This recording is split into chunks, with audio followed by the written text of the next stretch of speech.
नमस्कार।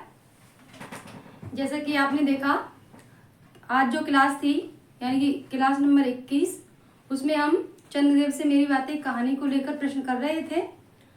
तो उसी कहानी से और भी प्रश्न डाले हैं, क्योंकि मैंने कल ये कहा था कि विस्तार से कहानी को पढ़िए, पर समय इतना नहीं है, इसीलिए मैंने इसमें और प्रश्न जोड़े हैं, जिससे कि आप बिना विस्तार पढ़े इस कहानी के जो क्वेश्चन है वो आसानी से हल कर सकें। तो बिना समय गंवाए शीघ्रता से इन क्वेश्चन को देख लेते हैं। पहला क्वेश्चन क्या है?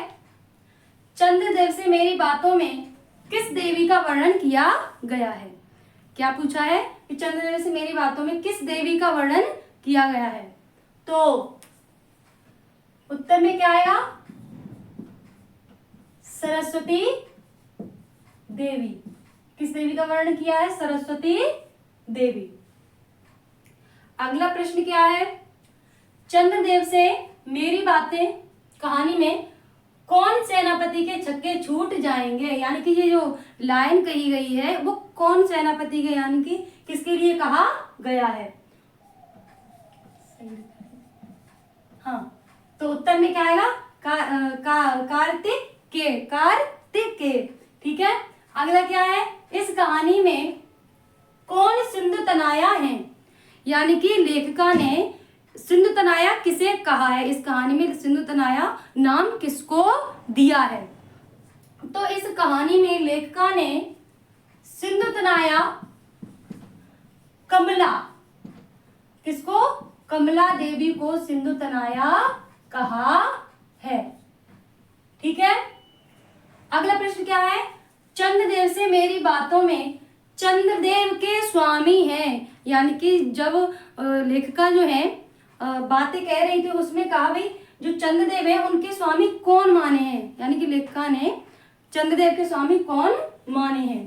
तो उत्तर में क्या आएगा? सूर्यदेव को। किसको? सूर्यदेव को लेखिका ने चंद्रदेव के स्वामी माने हैं। अगला है महारानी विक्टोरिया देवी की मूर्ति, प्रतिमूर्ति आएगा, क्षमा करना, प्रतिमूर्ति से काला धब्बा छुड़ाने में फलीभूत हुए थे, यानी कि फलीभूत हुए थे। तो कौन थे? नाम भी नहीं देखा होगा किसी ने, तो बहुत ही छोटी जगह में ये जब कहानी विस्तार से देखते हैं बहुत ही कोने पर लिखा हुआ है, पुस्तक में भी देखेंगे। तो कौन थे ये? गज्जर। कुछ ने तो ध्यान भी नहीं दिया होगा कि ऐसा क्वेश्चन भी बन सकता है। आप YouTube खोल के देखेंगे तो ये क्वेश्चन पूछे जाते हैं भाई छोटे छोटे। तो अगला प्रश्न देख लेते हैं। लेखिका ने कहाँ भ्रमण, यानी कि चंद्रदेव को कहा कि भाई यहाँ पर आप भ्रमण कीजिए, अगर आप भारत घूमना नहीं चाहते तो कम से कम इस क्षेत्र में तो भ्रमण एक बार कर ही जाइए। तो किस शहर में आपका भ्रमण कर जाइए? तो उत्तर में क्या आएगा? कलकत्ता। क्या आएगा? कलकत्ता। उन्होंने कहा यदि आप पूरा भारत नहीं घूम सकते तो कम से कम कलकत्ता राजधानी का क्षेत्र तो घूम ही जाइए। देखिए यहाँ की अवस्था क्या है ना। अगला प्रश्न क्या है? चंद्रदेव से मेरी बातें कहानी नहीं एक निबंध है। क्या है? चंद्रदेव से मेरी बातें कहानी नहीं बल्कि एक निबंध है। यह चंद्रदेव से मेरी बातें कहानी के बारे में किसने कहा? तो हमने ये तो क्वेश्चन अक्सर पढ़ा है कि ये राजनीति कहानी है, तो क्या कहते हैं? भवदेव पांडे। पर अब प्रश्न क्या है कि चंद्रदेव से मेरी बातें कहानी एक निबंध है, तो ये किसने कहा? तो उत्तर में क्या आएगा? लक्ष्मी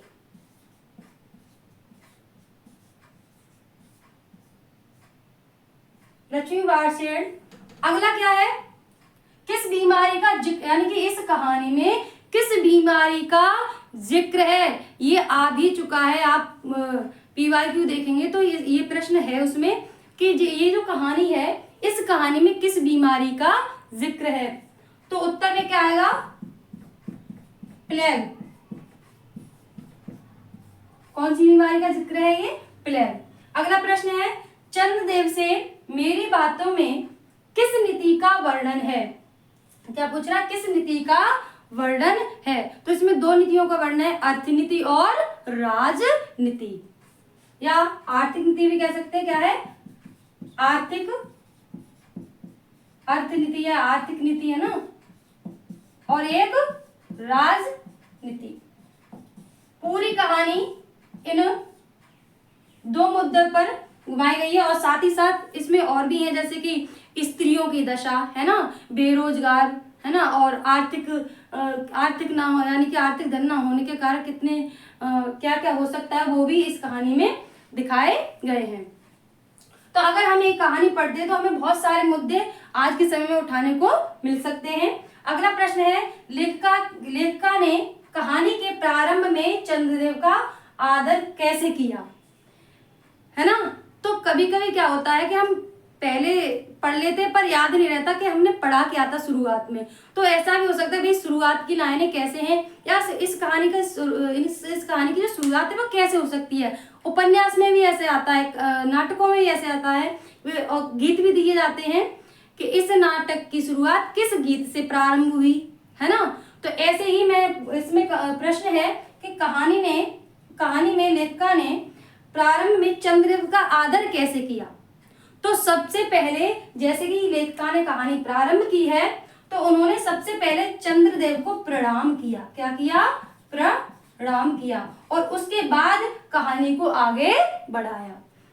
तो हमें बहुत सारे मुद्दे देखने को मिलते हैं अगर इस कहानी को ढंग से पढ़ते हैं हम। तो जैसे कि मैंने बताया ही कि भाई बेरोजगारी के बारे में बताया है, और कहीं ना कहीं हम नारी की जो दशा है उस समय पे उसमें भी उसके बारे में देखते हैं, और साथ ही साथ जो तत्कालीन कर्जन थे, है ना, लॉर्ड कर्जन थे, उन पर भी व्यंग किया गया है ना।